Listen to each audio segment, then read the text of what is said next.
Hey everyone, and welcome back to Daily Tuition. In this tutorial, we're going to understand how to create this beautiful thumbnail previewer. We're going to understand how to create this thumbnail previewer for the website. So let's say if you're creating a website and you want user to click on that image and read more about that image and redirect to the blog. In that case, we're going to use this layout. So we're going to create this beautiful simple tutorial using HTML, CSS and jQuery. You can use this tutorial in any website. So let's get started and understand how to create it. So before taking your too much time, let's get started. So as you can see here, I have opened the VS Code editor, and in this editor, I just open an empty folder called tutorial. Now in this tutorial folder, I'm going to create a new folder and name that folder asset. You can name it anything. I'm going to name it asset because I'm going to insert few images inside this folder. Outside of this folder, I'm going to create a new folder and name it JS. Inside this JS folder, I'm going to add all the JavaScript files. Just after that, outside here in the root directory, I'm going to create index.html file. And just after that, I'm going to create style.css file to style the HTML. Now, just after that, I'm going to add a few images inside this asset folder. So I'm going to copy a few images from here. Just copy it and paste it inside my project directory inside this asset folder right here. So I'm going to paste all these images right here. Now just after that, in the index.html file, I'm going to create a simple HTML5 snippet.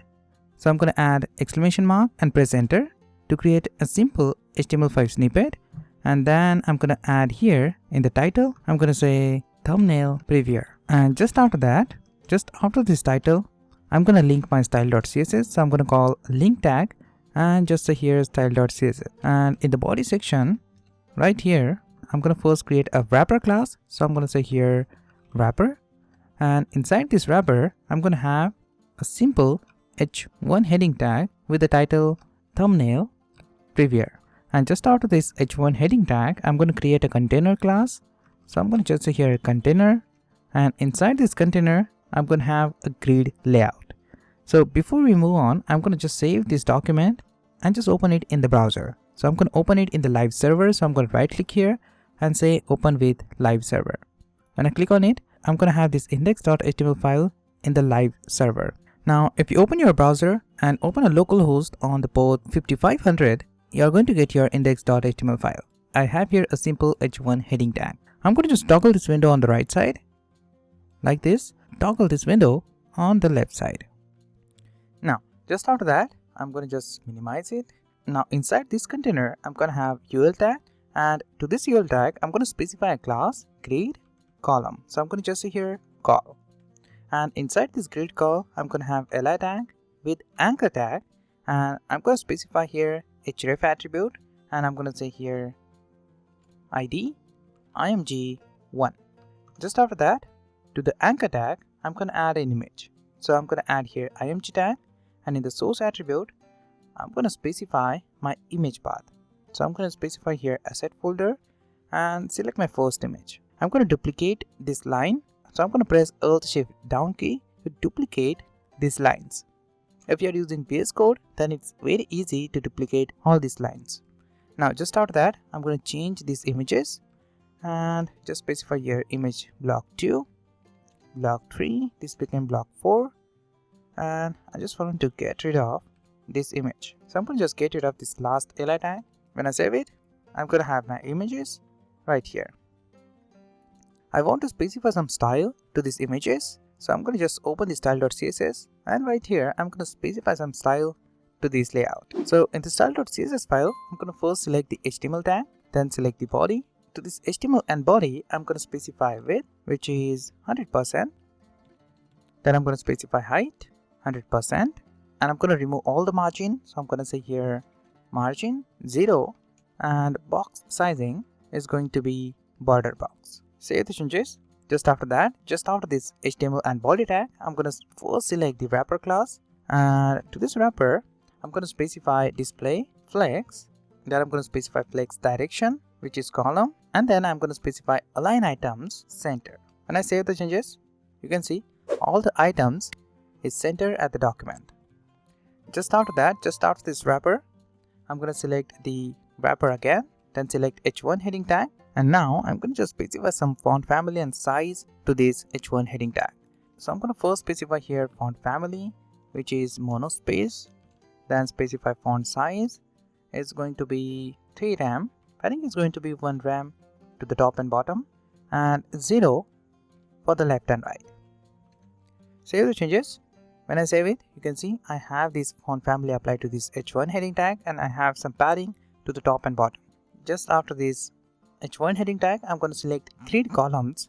I'm going to select this class. So I'm going to just say here wrapper, select the container, and then select grid call class. And to this class, I'm going to first specify display grid, then specify grid template columns, and I want to create 4 columns. So I'm going to just say here 4 comma, and I want to specify equal width to these 4 columns. So I'm going to say here 1 fr, 1 fraction, right? So when I save it, you can see I have 4 columns here, right? Now just after that, I'm going to specify grid columns gap, and I want to specify here grid column gap 1 rem, and I want to add a padding to it, and padding is going to be 0 rem for the top and bottom, and 5% to the left and right. Save the changes, and you can see I have some padding to it, but I also have this dot here. So to remove this dot, I'm going to say here list style type none. When I save it, now you can see I don't have this dot here, right? Now just after that, I'm going to just add here margin, and margin is going to be 0%. I don't want to add any margin to these images. Now let me just add some width to these images. So right here, I'm going to first select here wrapper class, then select the container, then select the grid columns, and then select the anchor, and then select the img tag. And I'm going to select width to it. So I'm going to say here width 100%, and just save the changes. When I save it, you can see I have 100% width to these columns. Now just after that, I'm going to just open the index.html file. Now let's create a preview section of this website. To create a preview section, I'm going to just create here, just after this grid layout, just after this UL tag, I'm going to create here a command, an HTML command, and just say here preview content. And just after that, right here, I'm going to create here a division tag and name that division tag data content. And inside this div, I'm going to create my different preview section. So as you know, I have here 4 images. So I'm going to create here 4 preview section. So I'm going to first create here my first preview section. So I'm going to first create a division tag with an ID. So I'm going to specify here hash, and I'm going to specify an ID here img1. So as you know, just specify here in the href attribute img1. So when we click on this image, I want to show this division tag. I'm going to duplicate this division tag. So I'm going to press Alt Shift down to duplicate it. So as you can see here, I have 4 division tag here. I'm going to change this ID to image 2. This became image 3, and this became image 4. I'm going to change this ID as well. I'm going to change it to img2, img3, and img4. So when I click on this 4th image, I'm going to get the data inside this 4th division tag.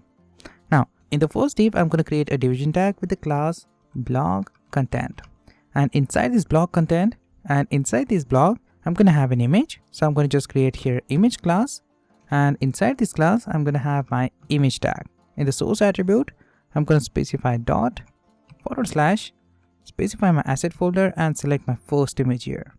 Just after this div, I'm going to create here title class, and inside this title, I'm going to have my title of this image and the description and a button to redirect the user to the blog post.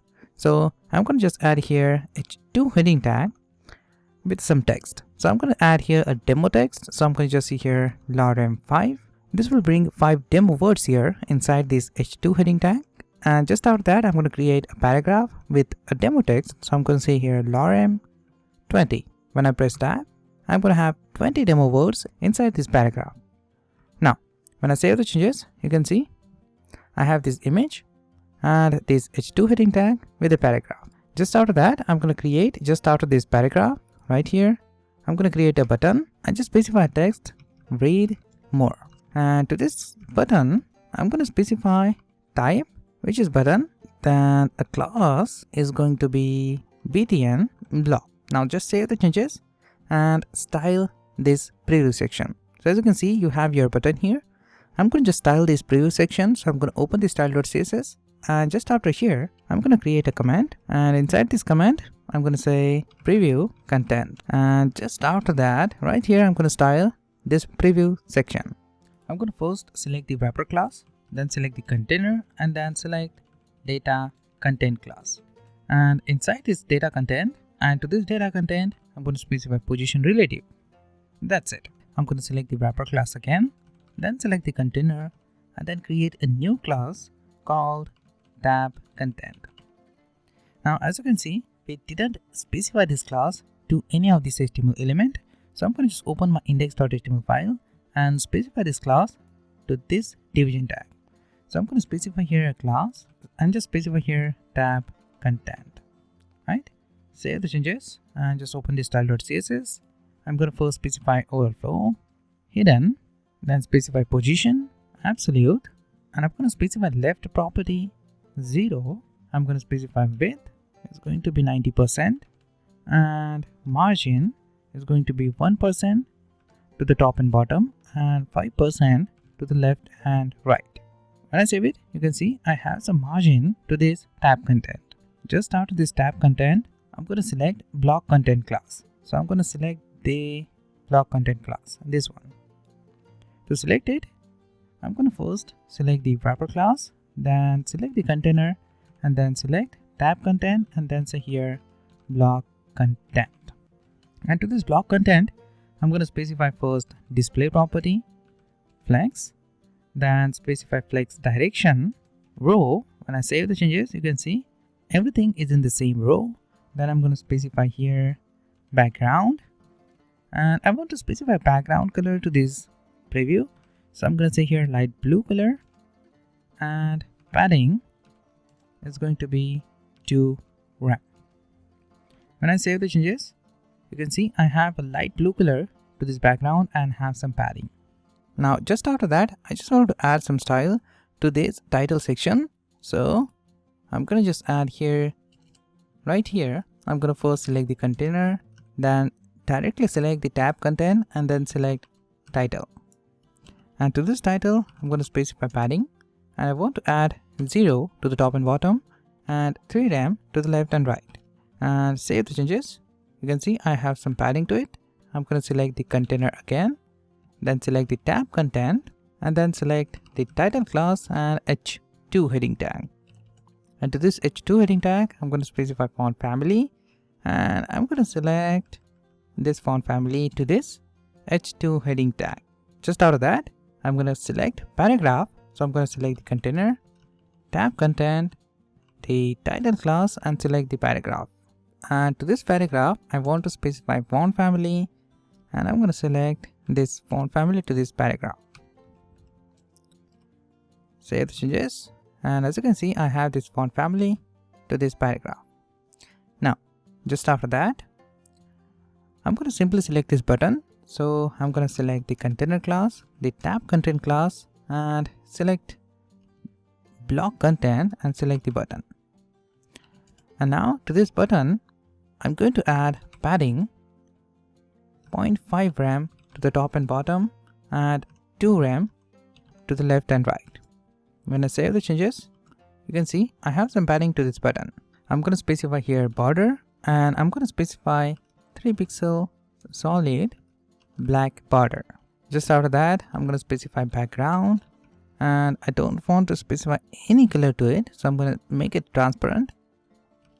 And border radius is going to be 3 rem.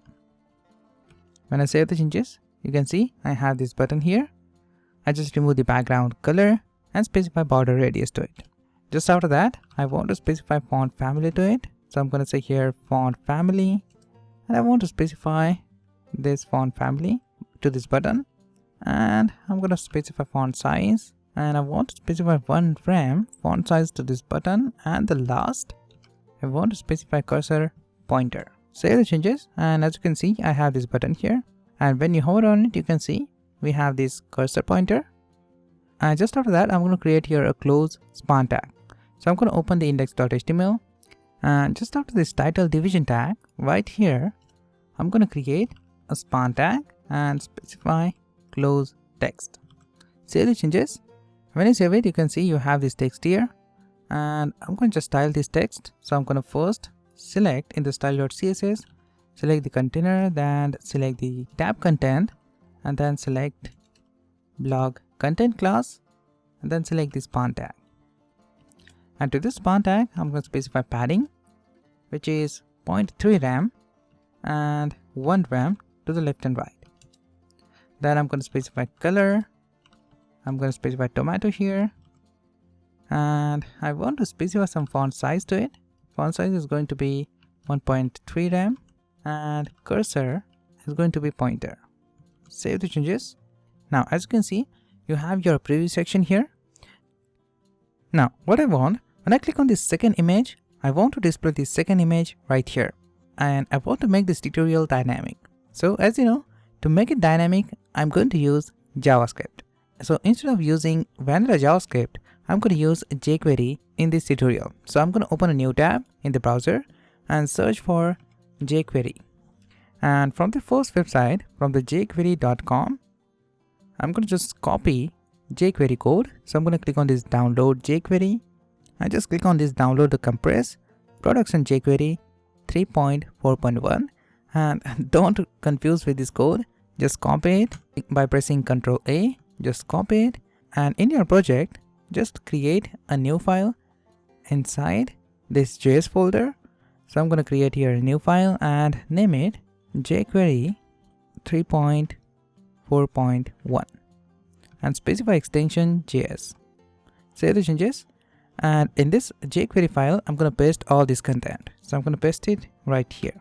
Save the changes, and now you can use the jQuery in this document. But before you use it, you need to first link this jQuery file in the body section before the closing body section. So I'm going to just add here a script tag with the source attribute and just specify here JS folder and the jQuery file. Save the changes and just close this tab.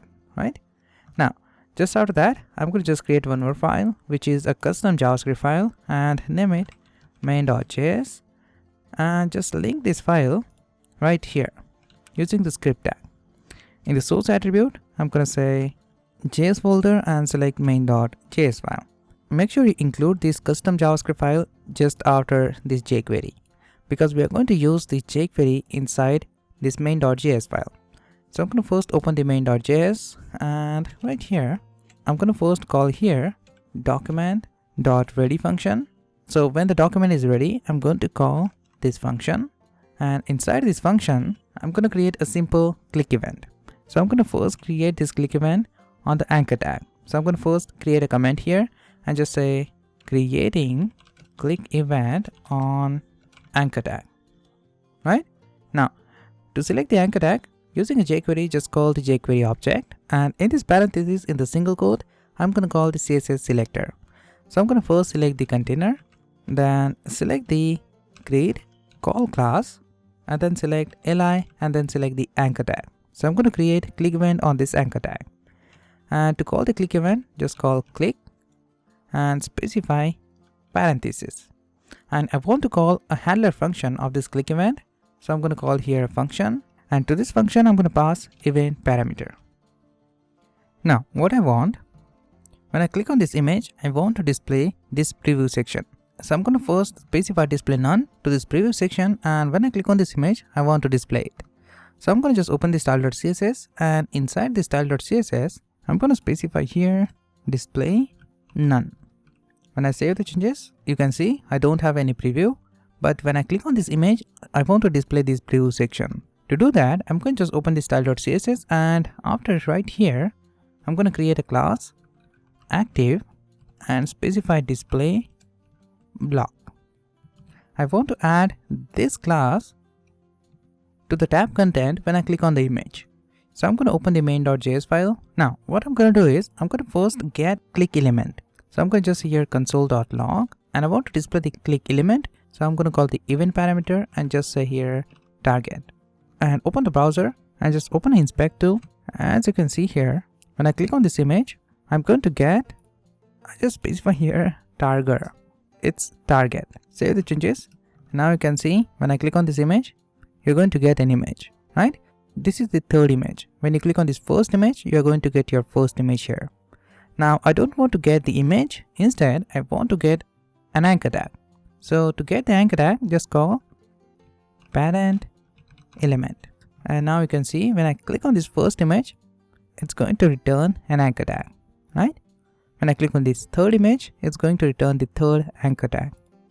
And now, as you can see, I have this ID to this href attribute. I just wanted to get that ID. So instead of specifying this in the console.log, I'm going to just say here, let href is equal to e.target.parent element dot get attribute, and I want to get href attribute.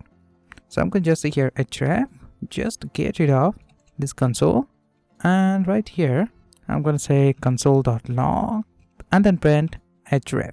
Now just save the changes and open the browser.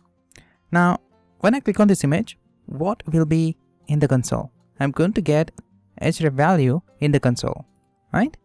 Now using this href value, I can select this data. Now as you know, I just have this ID to my first image, right? To this image. So using this href attribute, I can specify display block to this division tag, right? Now let me just do that. So I'm going to just open the main.js file and get rid of this console.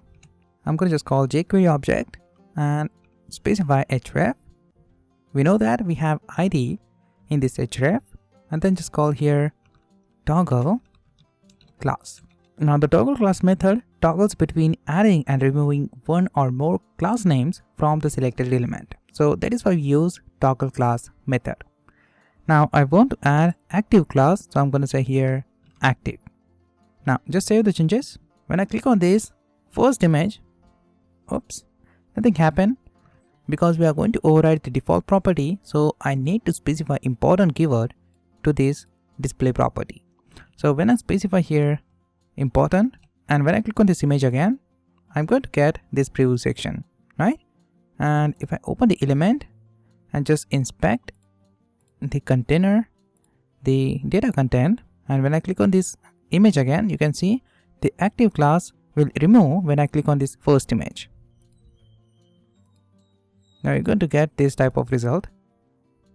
I don't have this preview section to this second, this third, to this fourth image. So I'm going to just create that. So in the index.html file, I'm going to just minimize this first image, and in the second image right here, I'm going to just copy this block content class, paste it inside this second image, just copy it and paste it inside this third image, and just copy and paste that inside this fourth image, and just change this image. So I'm going to change it to block image 4, change this to block image 3, and change it to block image 2. Save the changes and just open the main.js, and you can see this type of result here because we did not have this tab content class to these images. So I'm going to copy it and specify to this division tag right here, to this third image, to this third division tag, and to this fourth division tag. When I save the changes, you can see everything is gone. Now I'm going to have a preview of my first image. Then when I click on the second, I'm going to have my second preview. This is my third preview, and this is my fourth preview, right? Now let me just preview my first image again. Oops, nothing is happening. Reload it again. And when I click on this first image, I'm going to have my first preview. This is my second preview. This is my third preview. And this is my fourth preview. But if I want to get a preview for my second image, and when I click on it, I'm not going to get anything. If I click on this third image, I'm not going to get anything because everything is happening behind this layer. So I need to first remove this layer so I can see the preview of my second, third and first image. So if you open the element, you can see here you have this active class to this fourth image. When you click on this third image, you have your active class to this third image as well, but the third preview is behind this layer. So to solve this problem, I'm going to just open the main.js file, and right here just before this active class, I'm going to just first select the tab content class. I'm going to first call the jQuery object, then select the tab content using the CSS selector, tab content, and just call a method each. So on each element inside this tab content, I'm going to call a function, the handler function, and first select the index and then select element. So the first parameter of this each method is index and the second parameter is an element. So I want to work on the element, so I'm going to select element. So I'm going to say here if, and inside this if, I'm going to call a backtick operator. I'm going to just say here hash element dot id is not equal to href. So what I'm going to do here, I don't want to select the current element. I don't want to remove the active class from the current element. So I'm going to check here using this if statement and just call here element dot remove class. And in the remove class, I'm going to just simply say active because I want to remove active class from the other element. Save the changes. When I save the changes, I'm not going to get anything here because I'm going to get an error here. Invalid left hand side assignment right here, right? Oops, I think save the changes now. Expression is wrong. Now when I click on this first image, I'm going to get my first preview. This is second, this is third, this is fourth. When I back to my first image and click on it, I'm going to get my first image, right? Now just after that, I want to add a scrolling effect to this preview. So I'm going to just open my style.css and right here to this tab content, I'm going to specify height 0, then specify max height 30 rem, and I'm going to call transition. So I'm going to specify this transition to the height and then specify the duration, which is 0.7 second, and specify the easing function, which is ease in. Save the changes, and in the main.js file, I'm going to add height to the tab content. So I'm going to first simply select the tab content class using the CSS selector tab content, and to this tab content, I'm going to specify CSS property height. So I'm going to just say here height is going to be 30 rem. And now if you click on this image, right, you are going to get this beautiful scrolling effect. Now if you want, you can add any animation to this preview and you can do a lot more than this. Now the last thing, I want to close this preview. Now when I click on this close, I want to close this preview. So I'm going to just open our main.js file, and just after here, I'm going to first select container inside the single quote, then select the block content, and then select the span tag. And when I click on the span tag, I want to call a handler function, and to this handler function, I'm going to call the href, and then select remove class active. Now save the changes. Now just click on the second image, and what I want to close this preview. So when I click on this close, right, so this will close this preview. You're going to get this type of result, right? So when you reload it, you can see scrolling effect at the first time like this, and you can navigate to your different blog post. Now if you click on it again, it actually disappears because we specified toggle class method to these images. That's it. That is all for now. If you have any question, don't forget to ask me in the comment section. Like this video if you find anything useful. Subscribe to this channel for more latest videos. That is all for now. I will see you in the next tutorial.